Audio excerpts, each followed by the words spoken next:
नमस्कार। बिहार तक पर आप देख रहे हैं बड़ा सवाल और मैं हूं आपके साथ रोहित सिंह। बिहार की राजनीति में 18 जनवरी का दिन बेहद महत्वपूर्ण होने जा रहा है, खासकर महागठबंधन के लिए, क्योंकि बिहार में इसी साल विधानसभा चुनाव होने हैं और महागठबंधन के लिए कल का दिन इसीलिए महत्वपूर्ण है क्योंकि कल दो बड़े आयोजन, दो बड़े कार्यक्रम जो है वो पटना में होने वाले हैं और ये दोनों कार्यक्रम महागठबंधन से ही जुड़े हुए हैं। पहला कार्यक्रम कांग्रेस का है और दूसरा कार्यक्रम राष्ट्रीय जनता दल का।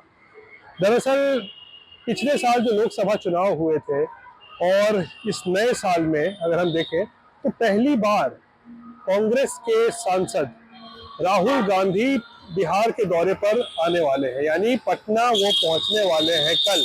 और लोकसभा चुनाव जो पिछले साल हुए थे उसके बाद ये पहला उनका ये दौरा होने वाला है बिहार का, और नए साल में भी अगर आप कह सकते हैं कि ये पहला दौरा उनका बिहार का होने जा रहा है। और क्योंकि बिहार में विधानसभा चुनाव है तो ऐसे में ये दौरा बेहद महत्वपूर्ण माना जा रहा है। और कल दिन में तकरीबन 12 बजे राहुल गांधी पटना पहुंचेंगे। उसके बाद वो जाएंगे बापू सभागार, और बापू सभागार में वहां पर 2 घंटे का एक कार्यक्रम है जहां पर राहुल गांधी सिविल सोसाइटी के लोगों के साथ मुलाकात करेंगे, बातचीत करेंगे और डायरेक्ट संवाद होगा।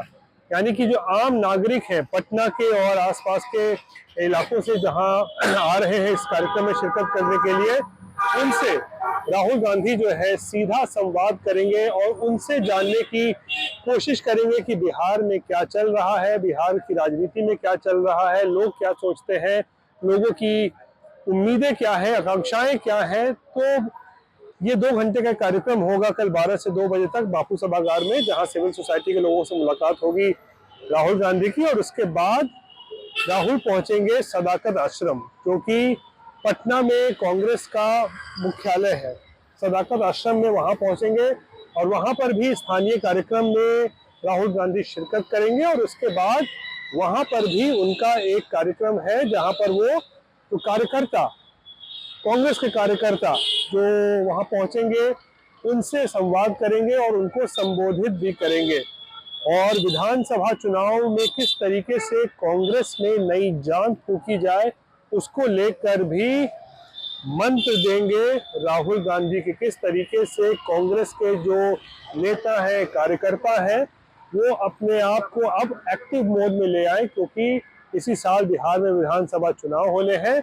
और जाहिर सी बात है कांग्रेस की स्थिति बिहार में बहुत ज्यादा अच्छी नहीं है और इसीलिए कांग्रेस को एक तरीके से नई जान फूंकने के लिए राहुल गांधी का ये बिहार दौरा जो है उस रूप में जो है देखा जा रहा है। अब बात करते हैं दूसरे बड़े कार्यक्रम की।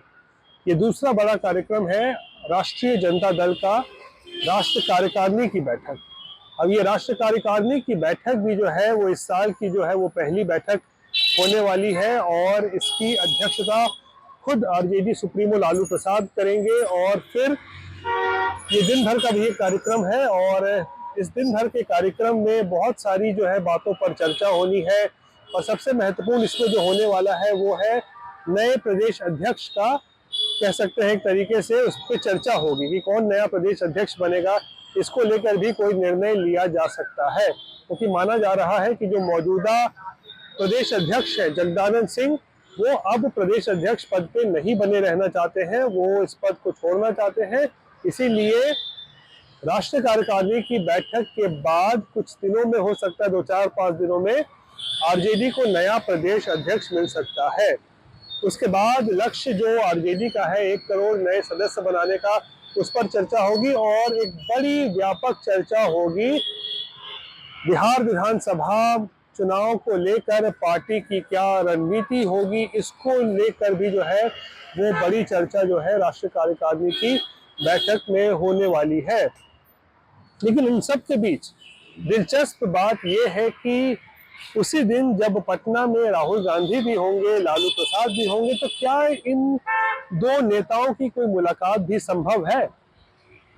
तो इसको लेकर अभी तक देखिए कोई स्पष्ट जो है जवाब सामने नहीं आया है, क्योंकि दोनों के अपने अपने कार्यक्रम है। राहुल गांधी का अपना कार्यक्रम है जिसमें वो दिन भर जो है वो व्यस्त रहेंगे।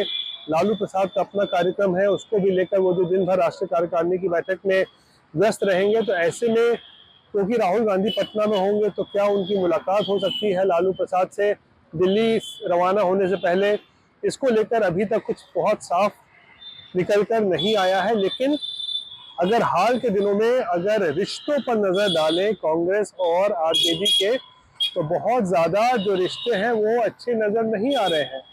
हमने कुछ दिन पहले ही सुना था जो कई कांग्रेस के जो प्रभारी थे, सह प्रभारी शाहनवाज आलम, उनका भी हम लोगों ने कई बयान सुना था जहां पर वो एक तरीके से दबाव की राजनीति बना रहे थे आरजेडी के ऊपर कि ज्यादा से ज्यादा सीटों पर चुनाव लड़ेंगे, पिछले साल जितने सीटों पर चुनाव लड़े थे उससे ज्यादा सीटों पर चुनाव लड़ेंगे। इस तरीके की बातें जो है वो की जा रही थी, बड़ा भाई छोटा भाई कुछ नहीं होता है। तो यानी कि कांग्रेस की तरफ से जो है एक तरीके से बयानबाजी शुरू हुई थी क्योंकि सीटों का बंटवारा होना है। उसके बाद हम लोगों ने हाल के दिनों में ये भी देखा है कि किस तरीके से लालू प्रसाद ने इंडिया गठबंधन के नेतृत्व को लेकर ही जो है एक नई बात कही थी, जहां पर उन्होंने कहा कि ममता बनर्जी अगर इंडिया गठबंधन का नेतृत्व करे तो उनको कोई से परहेज नहीं है। यानी कि साफ तौर पर लालू ने भी इशारों में कांग्रेस के नेतृत्व करने पर जो है वो सवाल खड़ा कर दिया था इंडिया गठबंधन का, और उसके बाद उन्होंने भी ममता बनर्जी के नेतृत्व में जो है इंडिया गठबंधन के काम करने को लेकर एक तरीके से हामी भर दी थी। और उसके बाद तेजस्वी यादव का वो बयान जहां पर उन्होंने कहा कि इंडिया गठबंधन तो केवल लोकसभा चुनाव के लिए था, तो क्या विधानसभा चुनाव जब बिहार में होंगे तो क्या आरजेडी और कांग्रेस का गठबंधन रहेगा या नहीं रहेगा। ये तमाम चीजें जो है ये इस पर जो है वो सवाल खड़े हो रहे हैं। इन सब चीजों पर इस वक्त जो है वो कयास लगाए जा रहे हैं। लेकिन 18 जनवरी का दिन महागठबंधन के लिए एक महत्वपूर्ण दिन हो सकता है, और खासकर महागठबंधन के लिए इसलिए क्योंकि राहुल गांधी के साथ साथ आरजेडी भी जो है अब एक तरीके से कहें तो चुनावी तैयारी में जो है वो अब जुट चुकी है। बहरहाल ये थी बिहार से जुड़ी हुई आज की बड़ी खबर। बाकी की तमाम खबरों के लिए आप देखते रहिए बिहार तक, और मुझे आज के लिए दीजिए इजाजत। नमस्कार।